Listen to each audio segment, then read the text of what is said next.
مجھے اماں نہیں اچھی لگتی تھیں۔ چھوٹی قمیضوں کا رواج ہو تو میری لمبی لمبی قمیضیں سلواتیں، اور جب لمبی قمیضوں کا دور آیا تو انہوں نے لمبی قمیضوں کو کٹوا کر گھٹنوں تک کروا دیا۔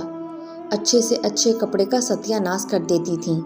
کسی فنکشن میں جانا ہو تو لاکھ منتیں کر لو، کبھی لپسٹک تک نہیں لگانے دی۔ کہتی تھیں جب دلہن بنو گی تو روپ نہیں آئے گا۔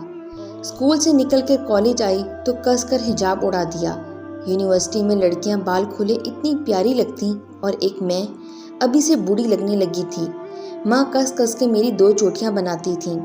بارہا کہا اماں ایک چوٹیا بنا دیں، 2 کا رواج نہیں، اور اسکارف کے اندر 2 چوٹیوں سے میرا چہرہ اچھا نہیں لگتا ہے۔ لیکن اماں کہاں ماننے والی۔ کالج سے بہت اچھے نمبروں سے پاس ہو کر یونیورسٹی پہنچی۔ سوچا اب میں بڑی ہو گئی ہوں، یہاں کچھ منمانی کروں گی۔ لیکن اماں نے یہاں بھی میری جان نہیں بخشی۔ حد ہی کر دیتی تھیں۔ رات کو میرے سر میں تیل کی پوری بوتل انڈیل دیتی، کہتی کہ پڑھائی کی محنت سے بال نہ جھڑ جائیں۔ مجھے ان سے سخت چڑ ہونے لگی تھی۔ مجھے اماں بالکل اچھی نہیں لگتی تھیں۔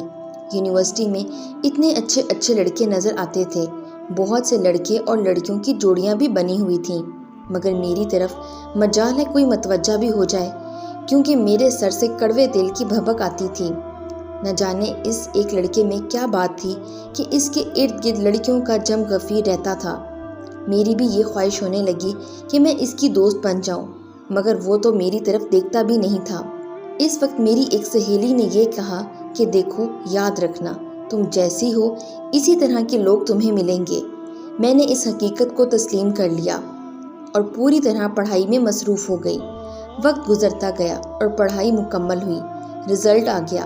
یونیورسٹی میں میرے علاوہ ایک اور لڑکے نے ٹاپ کیا تھا، جسے آج سے پہلے میں نے کبھی نہیں دیکھا تھا۔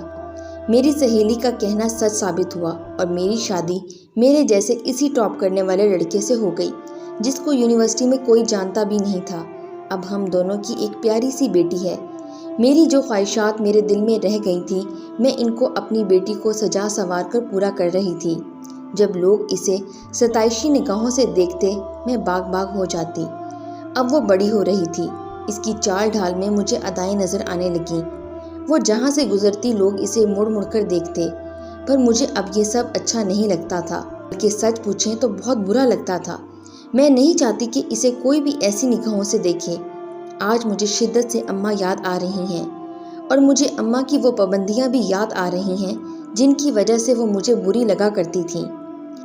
آج مجھے ان کی اپنے اوپر لگائی ہوئی پابندیوں پر فخر محسوس ہو رہا ہے۔ اب اماں مجھے بہت اچھی لگ رہی ہیں۔ میں نے اپنی بیٹی کو ابھی اپنے پاس بلایا ہے، اسے زندگی کا یہی راز سمجھانے کے لیے کہ بعض معاملات میں ماؤں کی طرف سے پابندیاں بچوں کے وقار اور عزت میں اضافہ کرتی ہیں اور انہیں سرخرو کرتی ہیں۔